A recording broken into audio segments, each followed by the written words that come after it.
Good afternoon, everybody. Thank you again for attending our regularly occurring bioengineering seminar series. Today, we are here to welcome Ph.D. student Nick Allen, who is a member of the first class of our Ph.D. program here at the bioengineering department. In fact, I believe he's on track currently to be the first graduate from the Ph.D. program here. He actually came up through the bioengineering department. He got his Bachelor of Science in Bioengineering here at UofL. His co-ops, he did one at the Cardiovascular Innovation Institute, one at the Brown Cancer Center, and then one at the Texas Heart Institute. He then went on and did a Master's of Engineering under Dr. Tricia Susi on a NASA project where they were studying the effects of space or cosmic radiation on extracellular matrix proteins. So fascinating work. And then from there, he began work in my lab. And so I believe today he's going to talk a little bit about his experiences as a PhD student, in case some people are unfamiliar with the process, and also some of the work he has done and is planning to do as part of his PhD. So please join me in welcoming Nick. All right, so as Dr. O'Toole said, I'm here to talk about a global project titled Synthesis and Evaluation of Tumor-Targeting Gold Nanoparticles for the passive release of RNA interference therapies for glioblastoma treatment. So a lot of things going on, but wanted to take a few slides in the beginning to talk about how did I even get here, to kind of mimic Emily Martin's talk from how to get into med school and do everything, so kind of follow along here. So if you want a PhD, you really have to sit back and realize, do you really want one? Are you inquisitive by nature? Do you enjoy puzzling situations? Are you a good independent worker? Does what you want to do in life require a doctorate degree? And probably the biggest thing you have to ask is, do you enjoy long life learning? Because it's always constantly learning something new and adapting and changing. And do you have the time? It's about roughly on average 5 to 6 years for a PhD. So that was a big thing with med school also, is it's like another 8, so we could do a little bit shorter if you work on time. And then you also have to deal with a lot of these questions that I like, this little image here. So I hear a lot of these all the time. So the things people ask PhD students, my most favorite one is probably, when are you finished with your PhD? Because it's like this big O question mark. No one really knows. First graduate's very strong word. It's it on track. But yeah, you hear a lot of these, how long can it take, what are you going to do? You really, it's a process. It's a commitment to bettering your life, really, but could take a while. So what is the process? So if you're an undergrad, you can actually go straight into PhD programs straight from your undergrad if you feel like you're ready and confident, or you just want something challenging. So if you're focusing towards a PhD track, try to volunteer as much in research labs as you can. Faculty are always willing to help you out with that. You just have to approach them and talk to them about similar interests and whatnot, or get at least pointed in the right direction. Co-ops and research labs, Dr. O'Toole mentioned all 3 of my co-ops were research related. I found them out through the university actually in what's called the Summer Research Opportunity, so SROP is what it's abbreviated. But you don't have to do it here. There's all kinds of REUs for undergrads, research externships at multiple different universities. And if you are expected to go into PhD school as an undergrad, your GRE, so the Graduate Readiness Exam, probably want to take that in your spring or summer of your senior year, just so you have enough time to, do you have to take it more than once? I had to take it twice. It's not a fun exam, very standardized. It's a verbal part and a quantitative part, and now a writing part. Average engineering PhD scores are around, they look more so on your quantitative, so your math part. It's about up to 160s. It's graded on a scale of up to 170. I think 166 is about the average. And your verbal, average for engineering is around 155. Writing is about an average of 2, 2.5. Writing is scored on from a 1 to 5, kind of like how we're used to in high school. So regardless of that, if you're a master's student going into it, so if you decided to go into your master's, you're in a committed, at least a year-long commitment to research, right? So you're already in a lab doing research.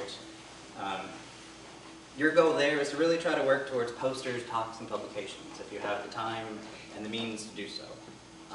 And great if you can do it in your undergrad too. It's probably just a little bit harder with the courseload we have to focus on. But again here, this is what I did. I went into my master's and did the GRE. I did mine in the summer and fall semester of the applications.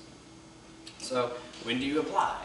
So it's generally the fall semester before the next academic year. That's whenever these guys come up. Whereas med school had a common application and very set out and formal way to apply, ours does not. Very school specific. You have to go find out which schools you want to go to, which is a good point for pick out the school for the research and the faculty. It's pretty much a good way to approach that, not just the name.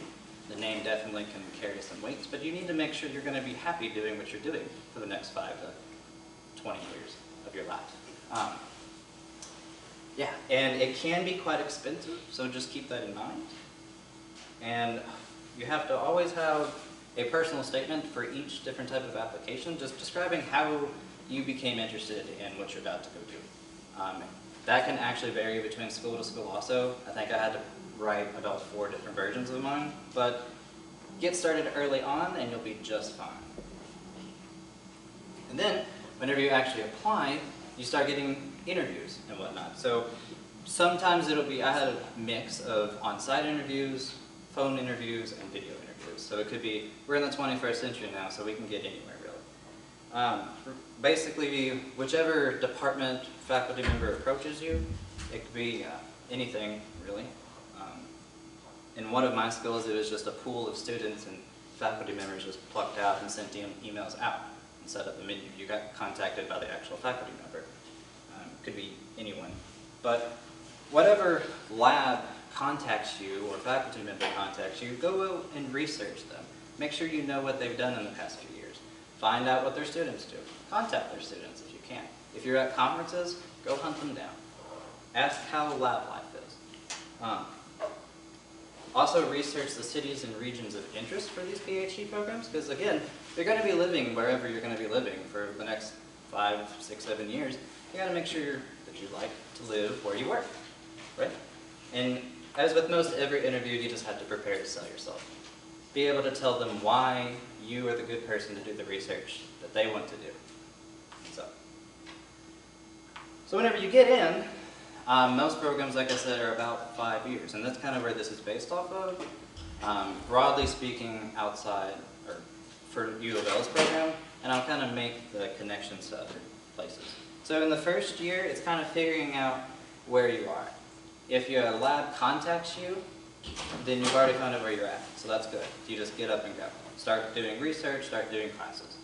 Sometimes you'll have to rotate through labs, so you'll have to find out exactly where you want to go. The department accepted you, now you have to find your way.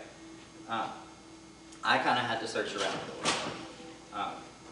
But yeah, it's pretty much just classes, finding your lab, working through, figuring out your mentor and whatnot. Year 2 is the fun part.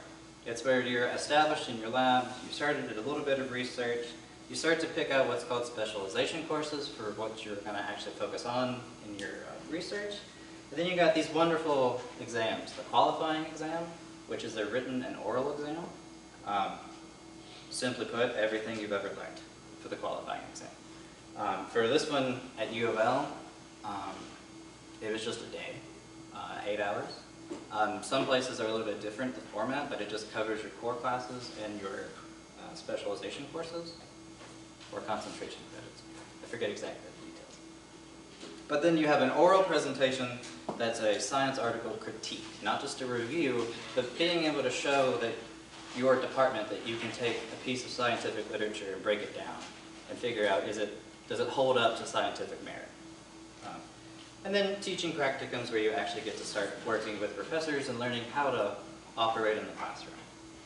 All leading up to what's called the comprehensive exam, which is basically what I kind of go through today, what I had to do. It's your formal research proposal.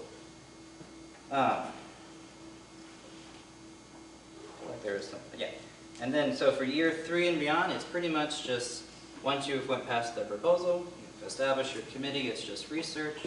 writing, possible teaching, more research, and more research. Did I mention the big picture that says research?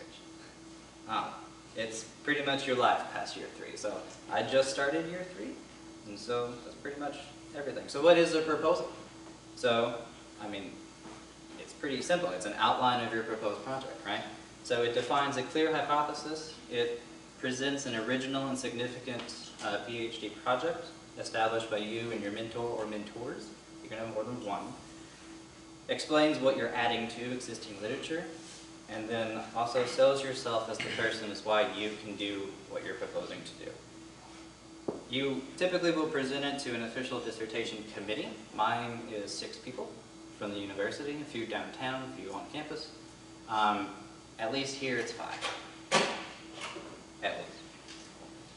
It also helps you to establish a timeline, so approximately 3 years around that point. And whenever you complete the comprehensive exam, you then become what's called a Ph.D. candidate. And pretty much you get the title and cheaper tuition. So that's kind of fun. And so, take a moment here. So now I'm coming.